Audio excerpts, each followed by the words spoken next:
এই মুহূর্তে সবচেয়ে বড় খবর, নবগ্রামের চানক ফরেস্ট থেকে উদ্ধার হলো এক ব্যক্তির পচাগলা মৃতদেহ। নবগ্রামের চানক এলাকায় ওই ব্যক্তির বাড়ির নাম বরুণ মণ্ডল, বয়স 36। তিনি অত্যন্ত মধ্যবিত্ত ঘরের ব্যক্তি। 3 দিন ধরে নিখোঁজ। আজ হঠাৎ ওই ব্যক্তি নবগ্রামের চানক ফরেস্ট সংলগ্ন এলাকায় পচাগলা মৃতদেহ উদ্ধার হয়। স্থানীয়রা প্রাথমিক অনুমান করছেন কেউ বা কারা তাকে খুন করে ফেলে দিয়েছে, কিন্তু কে খুন করতে পারে বা কেনই তাকে খুন করবে এই সমস্ত জানতে তদন্ত শুরু করেছে নবগ্রাম থানার পুলিশ।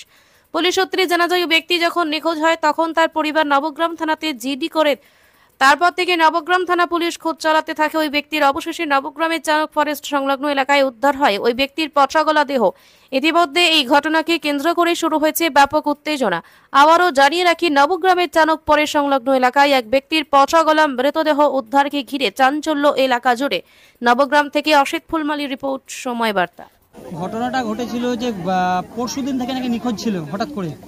তো অনেকেই জানে না, বাড়িতে এমনকি নিজের বাবাকেও বলেনি, মানে নিজের শ্বশুরমশাইকে সেটা বলেনি কিন্তু যে নিখোঁজ। তারপর কি হয়েছে, নবগ্রাম থানায় এফআইআরটা করেছে। হ্যাঁ, তারপর ওখান থেকে সিভিককে ফোন করার পরে আত্মীয় স্বজন যারা যে গ্রামের তারা জানতে পারছে আর কি। তারপর থেকে এখনো পর্যন্ত আজকে সকালবেলা এরকম পাওয়া গেল। আচ্ছা, এটা কি মনে হচ্ছে, এটা খুন? এটা তো প্ল্যান মাফিকই যে করতে করেছে, খুন হয়েছে। হ্যাঁ। আচ্ছা, প্রাথমিকভাবে পুলিশ বডি পেয়েছে, আপনারা কি চাইছেন?